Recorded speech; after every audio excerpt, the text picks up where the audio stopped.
We are the Ninja Legion. I'm Spider. I'm D. And welcome to Saving Throw. We've got two games we're going to be talking about today. And first up is Legendary Villains. It's the latest set for the Marvel deck building game, Legendary. If you've never played Legendary before, definitely check it out. There's a few expansions available for that. But the cool thing is, Legendary Villains is a standalone. It's not just an expansion. So you can play Legendary Villains on its own, and it plays a little bit different than the original Legendary. It has a little more PvP concept versus PvE as in the original Legendary. Yeah. So, well, and the idea behind that being, you know, the original Legendary, you're playing as a group of heroes trying to take down a mastermind villain who's trying to complete, a scheme. Legendary Villains, you're playing as the bad guys trying to take down a commander of the good forces who are trying to advance a plot. Right. So, obviously, heroes are going to work together for the most part. There's going to be, well, not too much bickering, occasionally a little bit. But with villains, they ultimately have their own agenda. So, as much as they might team up to take down, a hero, at the end of the day, they all have their own thing that they want to do. Right. Try and screw somebody else over. So, some of the cool things with this one make it a little bit different. The original Legendary came with a hard board that unfolded, and Upper Deck's been doing a good job with this. They're listening to the community. The unfolding board, it wears out from folding over and over again. It's not good for storage. It doesn't really fit in the boxes, right? It's bulky. So this time they gave us this wonderful new rubber playmat. Yep. Woo! As you can purchase for the original Legendary as well. They have their own playmat, and they decided, hey, this worked really great, so we're going to go ahead and put it in the Legendary Villains. Yep, and the playmat has spaces for all the different types of cards. You got a room for your ally deck, your adversaries, your normal city spaces, and everything else, and it gives you the basic setup information right here on the mat. Also awesome. So a couple of things that are a little bit different about this one versus the original. Instead of having Shield as your allies, basically, or being a fledgling member of Shield, you're Hydra instead. So you get Hydra agents and Hydra operatives. Hail Hydra. Yeah. Hail Hydra. And rather than recruiting Maria Hills as an upgrade, you can get Madam Hydras, and they play a little bit different. They still provide 3 recruit power and cost 2 recruit power and cost 3 to buy. Yes. But they have a different effect. You can dodge them now, which is one of the new keywords in the game. And which you can, instead of keeping the card in your hand, you can discard it and draw another card, but dodging a card does not count towards your playing card limit. And there are certain cards that require you to play X number of cards before they get an extra effect. And so if you dodge a card, that will not count towards that bonus. Yeah, but it's cool. So if you don't need the purchasing power that turn, you can just pitch it away and hope to draw some extra attack, or just try to get a better card. The other, which is even more different from the original game, is the new recruits, and they're a one-use ally that you get. They have 1 attack power. When you play them, you draw a card, but instead of just shuffling back up with the rest of your cards, you put them back into the new recruit pile once you play them. So it only costs 2 to buy, so it's like an extra little add-on thing you get. You get a little bit of advantage out of them, so you don't, you get those turns where it's like, oh, I have all this attack and 2 purchasing power and I can't buy anything. Now you have an extra option. Right, and then on top of buying it for 2 when you have nothing else better to do, when you draw it, you just get a bonus attack power because the card replaces itself in being a draw a card. Yeah, so it's 1 attack power and replaces itself, which is awesome. So like we said, the basic idea, you're playing as the villains trying to defeat the hero. They're the heroes. You have a commander in this one. There's 4 different commanders in this set. You've got Doctor Strange, Nick Fury, Professor Xavier, and Odin. So those are your big ones. They have the hero groups that go along with them. You have your Avengers. You have your X-Men. Uncanny Avengers, Uncanny X-Men, Spider Friends. Marvel Knights, Spider Friends. Yeah. So there's a good variety of different heroes, and each one has a certain group that is associated with them, so you play that way. The villains are pretty cool that you get to be. They have a Sinister Six group, which, if you're a comic book person, it's not an exact Sinister Six. It's kind of like a mix and match of some of Spider-Man's big enemies. You get Doc Ock, Electro, Kraven, Venom, Green Goblin, and Mysterio. So, and they all count as Sinister Six. Some of them work well together. Other ones don't as much. Like Venom kind of just works by himself, but he just has that little So he can symbol work with somebody the other else, ones. yeah. The other villains you get Bullseye, Kingpin, representing like the street kind of The bad street guy. thugs. Yeah, You have street thug type Magneto, Juggernaut, Mystique, and Sabretooth. And then, of course, because you have Odin, you have to have enemies of Asgard. You have Enchantress and Loki. And want to touch on Loki a little bit because we've played with all the new stuff. Loki, they did a great job of making Loki feel like Loki. He's a jerk. Jerk is an understatement, by the way. Well, I have to restrict. Yes, I know. Anyway, just so they know. Loki's a jerk. Like I said, you mess with the people that you're playing with in that, and Loki's like the king of this. The one card that I played out a bunch of times, called like Prince of Lies or something like that, and you look at the top two cards of another player's deck. You name one good, one bad. They pick which one of those cards they get to keep, and it goes to their discard pile. The other one goes in yours. Yeah. So if you're a really good liar, or just they pick poorly, you can just start stealing all their good cards. Which was what happened with A bunch me. of times. I wasn't trying to. It just ended up working that way. Yeah. So, but therein lies the PvP system versus the heroic gathering and the original legendary, and so it kind of messed with the game a lot in the ways of trying to defeat the commander. the other thing that goes more towards that PvP aspect are bindings. The original legendary had wounds, and they were just dead cards that you'd get. You could skip your turn and get rid of them, or some cards use them as a resource. Bindings are a little bit different. There's still cards that use them as a resource, but rather than just straight, oh, you skip a turn, you get rid of it, now it's if you have multiple, you skip your turn, basically. You knock out one, and then you pass the others to the player on your right. So now you're kind of hosing the other people you're playing with a little bit that way, too. Right. And the ones that do use the bindings as fuel in this that they don't knock them out, they'll actually just pass them to another player. Yeah, and like so you're Magneto and Loki does the same thing. Yeah. Loki really doesn't pass them; he forces people to get them. Yeah, but it is a kind of messing with everybody else to slow them down so that you can complete your evil plan. But in the long run, you're trying to work together enough to finish the game. Yeah. Standard deck building setup. The way it plays, you get your basic deck, you shuffle up, and as you acquire new cards, they go into the deck. You have a way to clear out your other stuff, your chaff, and basically streamline your deck and get the best one possible while trying to play. I guess some of the things that are a little bit different. Legendary in general, there's a little bit of a teamwork aspect to it, where you want to work with the other players that you're playing with to defeat the commander or the mastermind in the original legendary.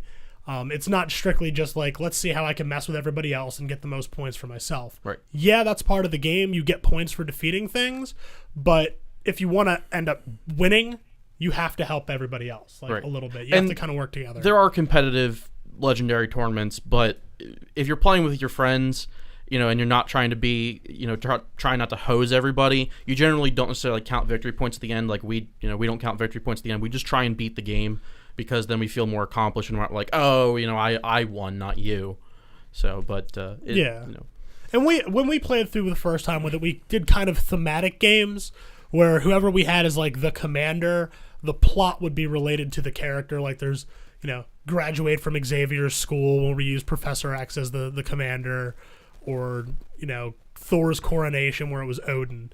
So there's stuff that kind of corresponds with each, and there's some kind of just generic ones as well that you can do. But they give you a lot of different plots that you can use so that you have variation in your games. There's 15 different playable villains, and you generally use like 5 each game, 6 if you have more players. So you get a good mix of things, and you can kind of see how it goes. There's a lot of different games to be had. Like we said, it does match up with the original Legendary. You can play heroes and villains together. You can have heroes fight against the commanders. Doctor Strange goes rogue and the heroes have to take him down type thing. But it is fully mix and match, and you can change whether you want to use Hydra or Shield as your base units, whether you want to have a commander or a mastermind, which plots you want to use. You can mix and match everything. So you're not just restricted to, okay, you can only use the commander with heroes, or you can only use the mastermind with villains. You can do anything you want, really. Yeah. So I guess the other difference, new keywords. There's a few new keywords with the villains set versus the original set. Dodge being the big one, which we already talked about, where you can just pitch the card and get a replacement. Most cards don't have an extra effect when you do that. There's one that does, though. Extreme attack, which is nuts, pretty powerful. It's all of the X-Men have it, and for each other X-Man in the city, they get +1 attack. So if there are 2 in the city, they each get +1. If there are 3 in the city, they each get +2, and so on.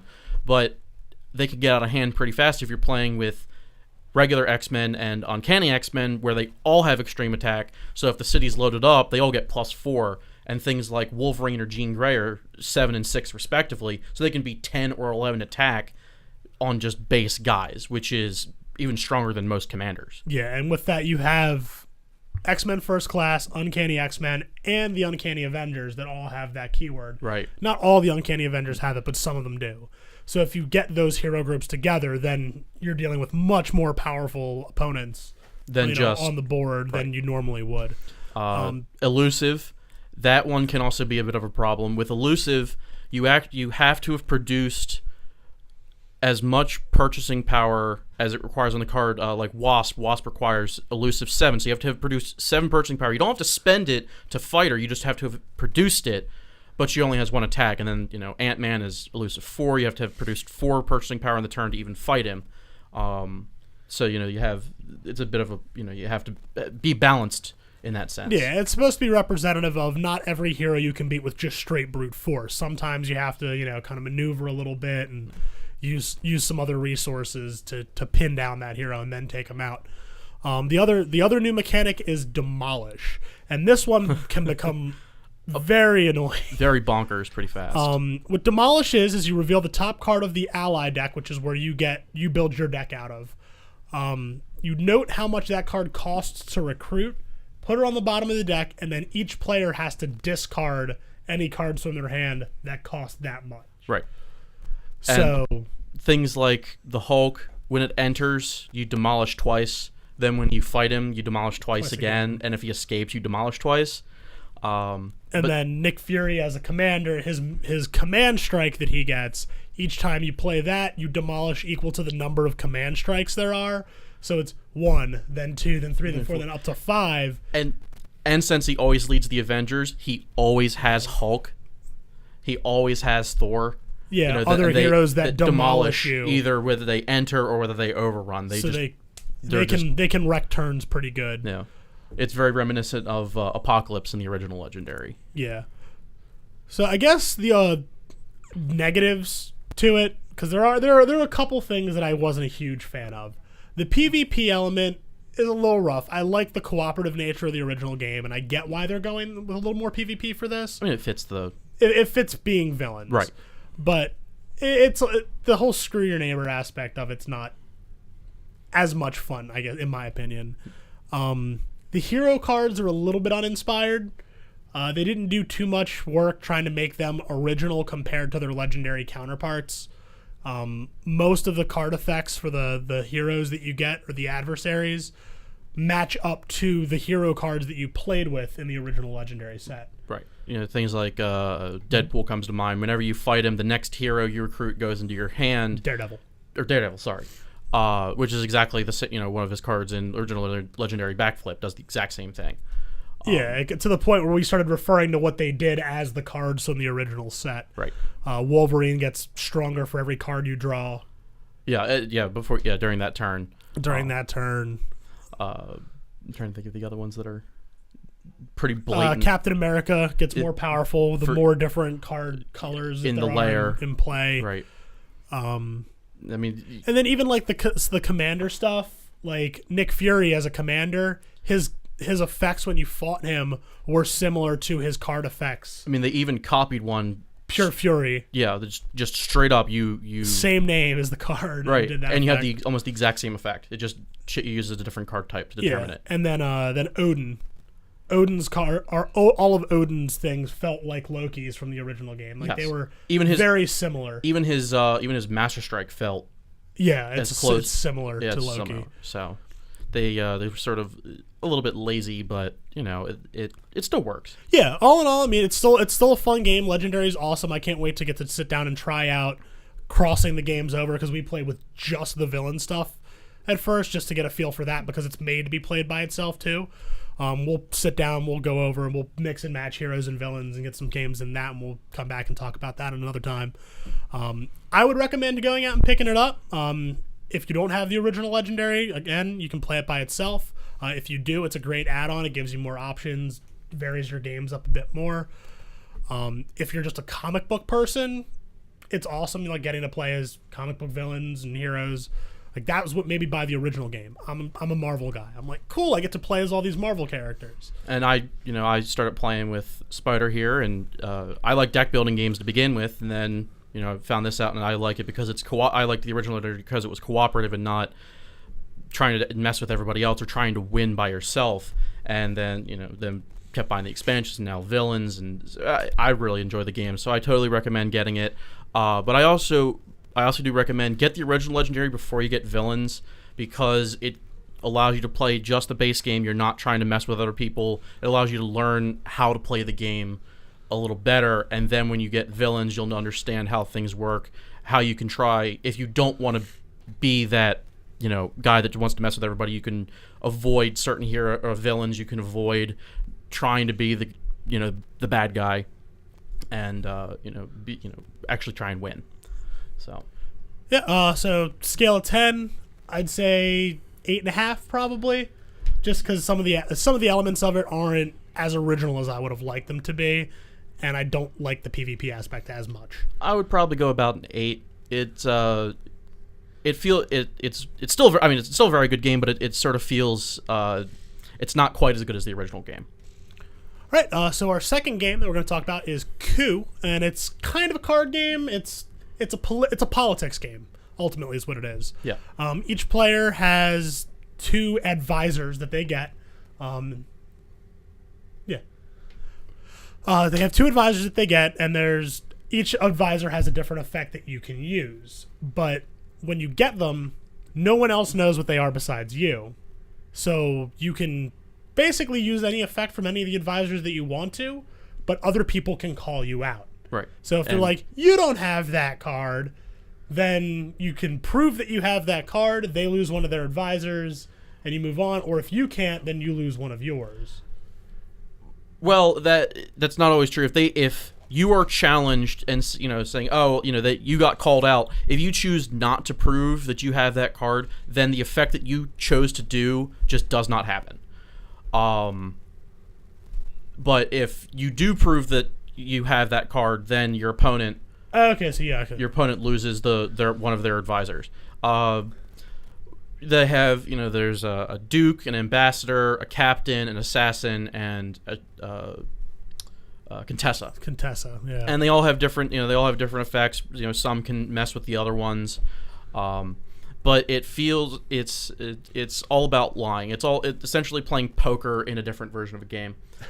And I don't know how to describe it. I mean, it didn't. Yeah, for me, it wasn't like a huge wow thing. I say I'm not a good liar, and that's why I'm not good at this game. I kind of just played with the card effects that I had in front of me so that nobody could call me out, because I'm just like, oh, well, it's not worth the risk of just lying to get an extra effect for one turn. Right. And then losing. But I guess the idea behind the game, in addition to, you have these effects, is you acquire credits. I think that's what they call them. Yeah, it's you have to get unit of currency. Unit of currency, or I always say credits because it's futuristic. So you acquire credits, and then you can spend credits to do certain things. Coup, actually, where the game gets its name from, is when you get 7 credits, you can call a coup, and that just makes someone lose one of their advisors. No matter what, they lose it.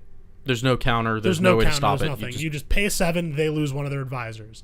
Right. Whoever the last person standing with an advisor ends up winning. If you get something like the assassin, you can pay 3 and assassinate somebody, which is the same effect as the coup, where they lose an advisor, but it can be countered by the Contessa. Right. So Other ones let you steal money from other people or gain more money each turn. Then the They base, can- the then base the base income. value. The Baron lets you stop people from taking 2 money a turn if they want to do that. Right. The captain and the ambassador stop people from stealing from you.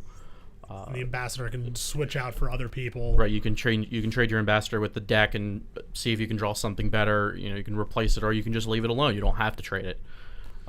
But it's all about lying. But at the same time, the one thing that I found sort of annoying was the assassin, where if say I'm trying to assassinate Spider, and he doesn't call me out, he loses one of his guys. But if he does, and I prove that I have the assassin, he not only loses the guy that I would have killed with the assassin, but then he loses another one, which means he's just instantly dead. Yeah, you just lose the game automatically. And so it kind of feels like if you get the assassin, you just sit with the assassin and just start shooting people. And once if somebody calls you out, just go, I have the assassin, and just take them out in one shot. Yeah. So getting the assassin almost guarantees victory unless someone has a Contessa. Right. In which case they can just be like, nope, nope, nope, nope. But But it's a pretty simple game. I believe it's pretty inexpensive. Like, it's just one little set of cards that you pick up. Yep.